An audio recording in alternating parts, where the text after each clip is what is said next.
Hello and welcome and namaste from New Delhi. You're watching DD India Live. I'm Gautam Roy.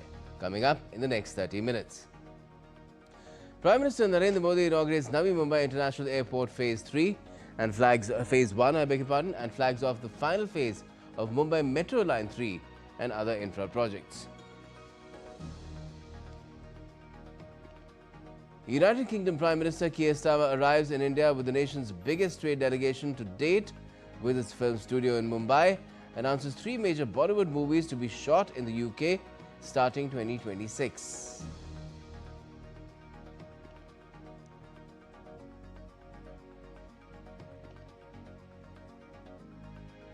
The Hamas hands over lists of hostages and prisoners to be exchanged, says it's optimistic about negotiations to end the Gaza conflict.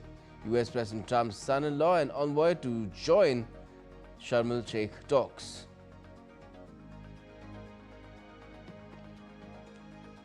European Commission's Ursula von der Leyen warns that recent drone incidents signal new phase of hybrid warfare which needs tackling. Germany moves to give powers to its police to shoot down rogue drones.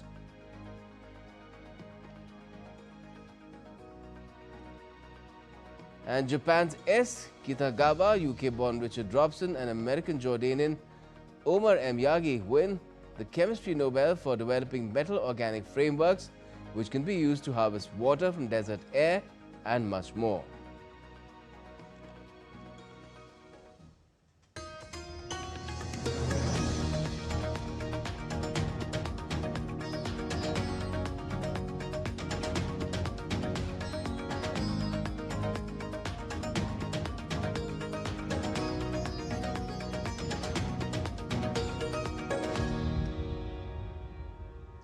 Prime Minister Narendra Modi on Wednesday inaugurated Phase 1 of the Navi Mumbai International Airport, built at a cost of nearly 19,650 crore Indian rupees. Spread over 1,160 hectares, the new facility is set to ease pressure on Mumbai's existing airport and give a major boost to India's aviation capacity. The PM also inaugurated the final phase of Mumbai Metro Line 3, linking Acharya Atre Chowk to Cuff Parade, further expanding the city's urban transport network. Prime Minister Modi launched the Mumbai One app as well, offering computers, integrated mobile ticketing and seamless access across multiple public transport systems. He also unveiled the short-term employability program under Maharashtra's Skill Development Department to be implemented across 400 government ITIs and 150 technical high schools, aimed at aligning youth skills with industry demand and enhancing job readiness. And earlier, Prime Minister Modi inaugurated the India Mobile Congress 2025 at New Delhi's Yashobhumi Convention Centre, marking the beginning of one of Asia's largest technology and innovation gatherings. The 4-day event is being organized under the theme Innovate to Transform, highlighting India's commitment to leveraging innovation for digital transformation and societal progress. IMC 2025 is showcasing latest advancements in telecom and emerging technologies, bringing together global leaders, policymakers, industry experts and innovators. More than 150,000 visitors from over 150 countries, 7,000 plus global delegates and 400 plus companies are participating in this event. Over 1,600 new use cases across areas such as 5G or 6G, AI, smart mobility, cybersecurity, quantum computing and green technology are being showcased. IMC 2025 although underscores international collaboration with delegations from Japan, Canada, the UK, Russia, Ireland and Austria participating in the event. Now, addressing the gathering, Prime Minister Modi highlighted the efforts of the government to combat the risk of cybersecurity threats in the country.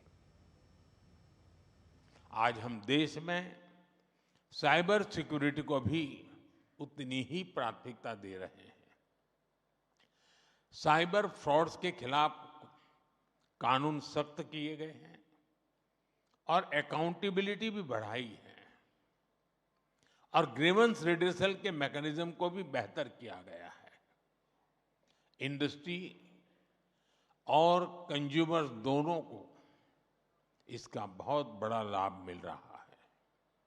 Friends, आज पूरा विश्व भारत के potential को recognise कर रहा है। दुनिया का दूसरा सबसे बड़ा टेलीकॉम मार्केट हमारे पास है। दूसरा सबसे बड़ा 5G मार्केट यहाँ है और मार्केट के साथ ही हमारे पास मैन पावर भी है, मोबिलिटी भी है और माइंडसेट भी है। The PM also said that India recently launched its Made in India 4G stack, marking a major indigenous achievement and a significant step towards digital self-reliance. कुछ दिन पहले ही भारत ने अपना made in India 4G stack launch किया है। ये देश की बड़ी स्वदेशी उपलब्धि है।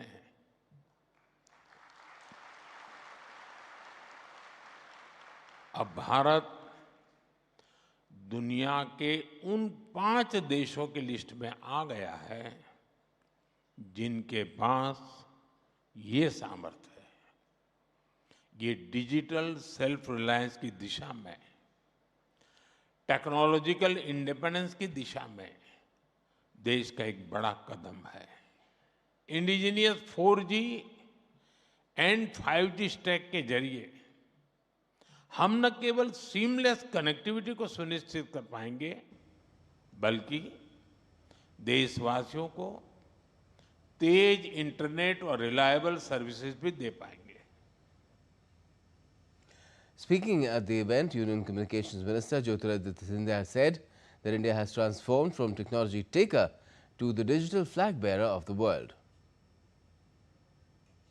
India today has become the digital flag bearer of the world. Our mobile data costs have fallen in the last 11 years by 98%. There was a time when a single minute of voice was a luxury, access was an aspiration. But today India is home to 20% of the world's mobile population, 1.2 billion subscribers. We have grown from 60 million internet broadband users in 2014 under Prime Minister's vision to 944 million broadband subscribers today. UK Prime Minister Keir Starmer is in Mumbai in India with a historic 125-member delegation ahead of crucial talks with Prime Minister Narendra Modi on Thursday. Their meeting will focus on deepening trade, technology and strategic ties alongside key addresses at the globally significant 6th Global Fintech Fest. Maharashtra's Mumbai is set to witness a significant diplomatic milestone on October 9th as UK Prime Minister Keir Starmer, who arrived at the Chhatrapati Shivaji Maharaj International Airport on October 8th, prepares for pivotal bilateral discussions with Prime Minister Narendra Modi.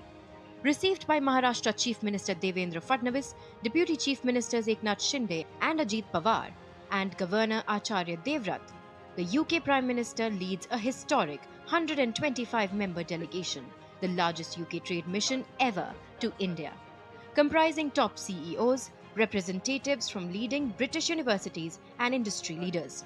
This visit builds on the momentum created by the landmark UK-India trade agreement signed in July 2025, which significantly reduces tariffs and opens new avenues for British businesses in one of the world's fastest-growing economies. Ahead of the visit, Starmer described the deal as a launchpad for growth with unparalleled opportunities, underlining the visit's focus on fostering deeper economic and strategic cooperation between the two nations. On October 9th, the two leaders will commence the day by reviewing progress under the India-UK Comprehensive Strategic Partnership and the Vision 2030 roadmap. Key areas of focus will include trade and investment, technology and innovation, defense and security, climate and energy, health and education. Economic ties will be further anchored by discussions on the Comprehensive Economic and Trade Agreement (CETA), alongside exchanges on pressing regional and global issues. Notably, UK Prime Minister Starmer has clarified that visa relaxations are not part of the current negotiations. Later in the day, both Prime Ministers will participate in the CEO Forum, followed by delivering keynote addresses at the 6th edition of the Global Fintech Fest, at Mumbai's Geo World Centre. The fest, themed Empowering Finance for a Better World, powered by AI, augmented intelligence, innovation and inclusion, is expected to attract over 100,000 participants from more than 75 countries, underscoring its stature as one of the world's largest fintech gatherings and a platform for advancing fintech innovation. The visit marks a robust phase in UK-India relations, reinforcing shared ambitions for accelerated economic growth and strategic partnership. Bureau Report, DD India. Yash Raj Films, India's leading film production and distribution company, have confirmed plans to bring their major productions to locations across the United Kingdom starting early 2026. To mark the announcement, UK Prime Minister Starmer visited Yash Raj Studios in Mumbai on Wednesday alongside a delegation of some of Britain's biggest names in film, including the British Film Institute, the British Film Commission, Pinewood Studios, Elstree Studios and Civic Studios. Yash Raj's studio completes 20 years of operation in India on the 12th of October. India is the largest producer of films in the world, and Yash Raj's commitment follows an 8-year hiatus from filming in the UK, showcasing the impact of UK-India trade deal is already having. Now, India's Minister for Commerce and Industry Piyush Goyal and Peter Kyle, UK Secretary of State for Business and Trade, held a bilateral meeting in Mumbai to chart a renewed course for the India-UK trade and investment partnership. The meeting marked a significant step towards operationalizing the India-UK Comprehensive Economic and Trade Agreement, or the CETA, with both ministers agreeing to reposition the Joint Economic and Trade Committee, that's JETCO, to oversee its implementation and delivery. Both the sides underlined their commitment to ensuring swift, coordinated and result-oriented implementation of the agreement. The ministers reaffirmed their shared ambition to double bilateral trade by 2030. And further ahead of the bilateral meeting, a series of sectoral roundtables were also held across priority sectors including advanced manufacturing, consumer goods, food and drink, science, technology and innovation, construction, infrastructure and clean energy, as well as financial, professional and business services.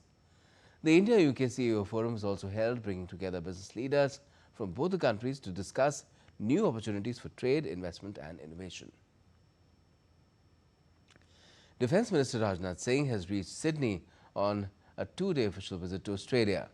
He was received by the Indian High Commissioner to Australia, Gopal Bagle. Upon landing there, the Defence Minister is now undertaking this visit at the invitation of Deputy Prime Minister and Defence Minister of Australia, Richard Marles. The visit comes at a historic moment as India and Australia commemorate 5 years of the establishment of India-Australia's comprehensive strategic partnership. The key highlight of the visit will be the bilateral discussions with his Australian counterpart, with focus on further enhancing cooperation in the areas of information sharing, maritime domain, military exchanges, capacity building and training programs. Now, 3 people have been killed and 1 injured following a Ukrainian missile strike on Russia's Belgorod region on Wednesday. According to local authorities, the attack targeted the settlement of Maslova Pristan, located near the border with Ukraine. In a statement, the regional governor confirmed the casualties and noted that emergency services were actively working at the scene to clear the rubble and the wreckage.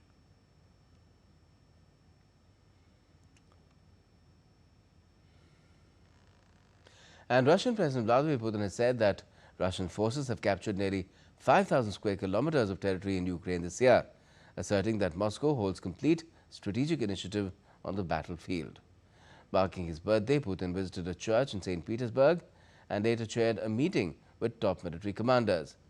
He said Ukrainian forces have been retreating across all sectors of the front and that Kyiv's attempts to strike deep into Russian territory would not alter the course of the conflict, now in its 4th year.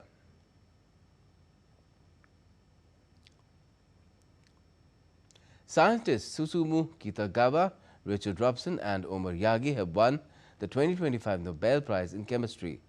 The Royal Swedish Academy of Sciences awarded the Nobel Prize in Chemistry 2025 for the development of a new type of molecular architecture.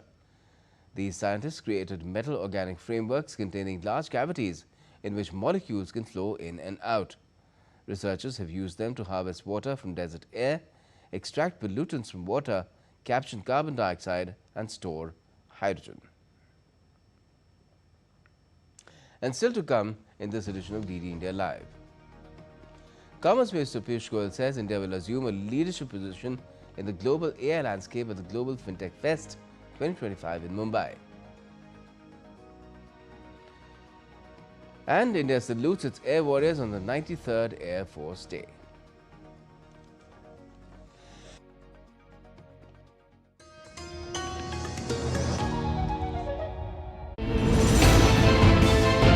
Geopolitics and trade deals.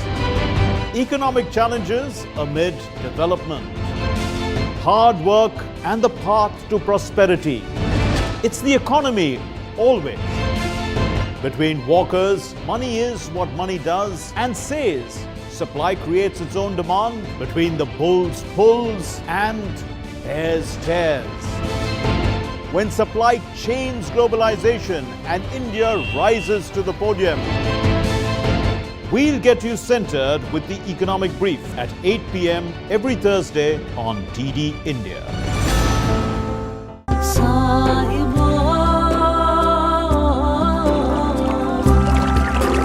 This is Kashmir, popular as paradise on earth.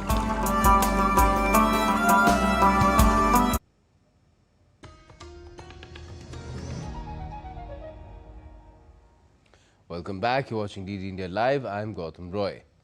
Now, European Commission President Ursula von der Leyen has warned that recent drone incidents across the continent signal a new phase of hybrid warfare, urging Europe to move beyond traditional defense measures.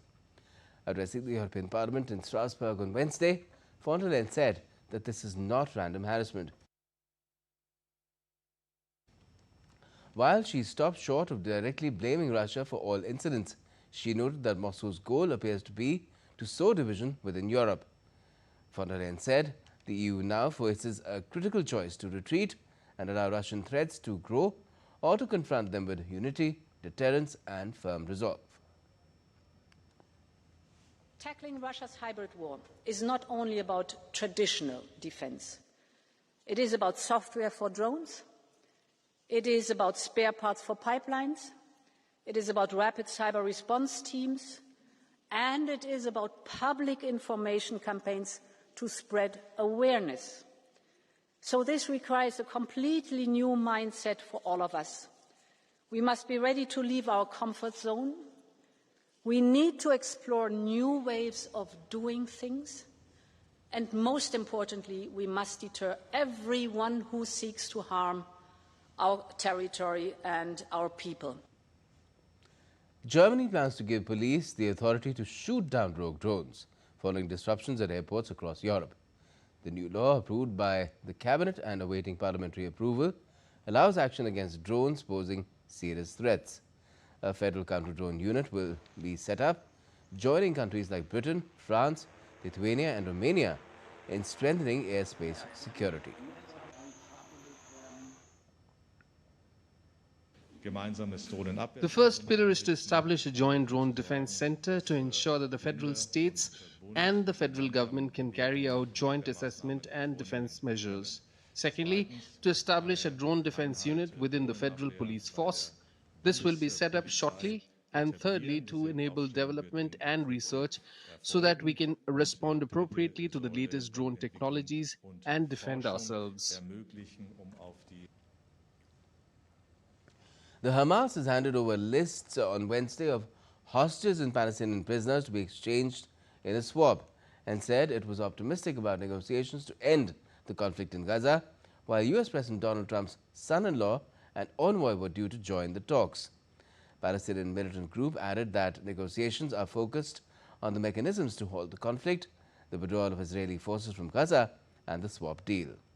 One of the biggest sticking points will be pressure on the Hamas to disarm, an issue it has so far been unwilling to discuss at the talks, which began on Monday in the Egyptian resort town of Sharm el-Sheikh, according to a Palestinian source close to the negotiations. Egyptian President Abdel Fattah al-Sisi has said Trump's special Middle East envoy Steve Witkoff and son-in-law Jared Kushner were now in Sharm el-Sheikh, and that the word he's had since their arrival has been very encouraging. And marking 2 years since Hamas's deadly attack, Israel's far-right minister Itamar Ben-Gvir prayed defiantly at Jerusalem's Al-Aqsa compound, proclaiming Jewish sovereignty over the Temple Mount amid fragile status quo rules. His call for complete victory over the Hamas clashed with optimism in Egypt's Sharm el-Sheikh, where, as I mentioned, indirect talks have entered day 3 on President Trump's 20-point Gaza plan. Hamas has exchanged hostage prisoner lists, expressing hope for a swap, but demanded guarantees against disarmament and full Israeli withdrawal. U.S. envoy Steve Witkoff and Jared Kushner have joined the mediators, including Qatar's PM, Turkey's Ibrahim Kalin, and Israel's Ron Dermer. U.S. President Trump has hailed the progress, while Turkey's Erdogan, has revealed Ankara's role in swaying Hamas towards Palestinian statehood. Sticking points persist amid Israel's ongoing Gaza offensive, with an estimated 67,000 Palestinians killed during the fighting. India's Minister for Commerce and Industry Piyush Goyal on Wednesday expressed strong optimism about India's global potential while addressing the Global Fintech Fest 2025 in Mumbai. Speaking at the event, the minister highlighted India's transformation from being a participant in global trade to becoming a key architect of the global fintech ecosystem. Piyush Goyal credited Prime Minister Narendra Modi's leadership for driving the nation's digital revolution. He also said India will assume a leadership position in the global AI landscape.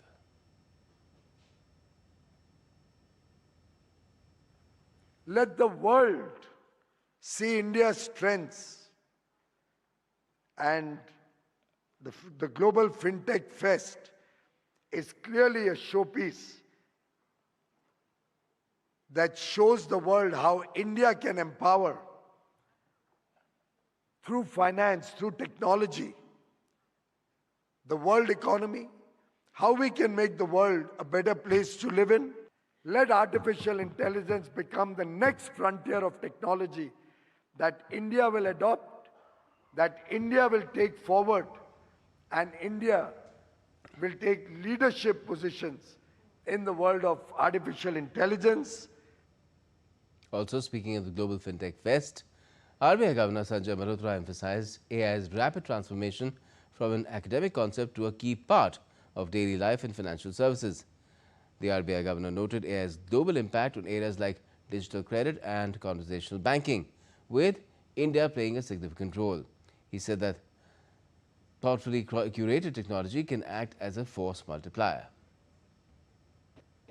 Over the past decade, India has shown how technology, thoughtfully designed and implemented at scale, can be a force multiplier for sustainable economic development. The fintech industry too has made it possible to deliver financial services at population scale and at affordable costs.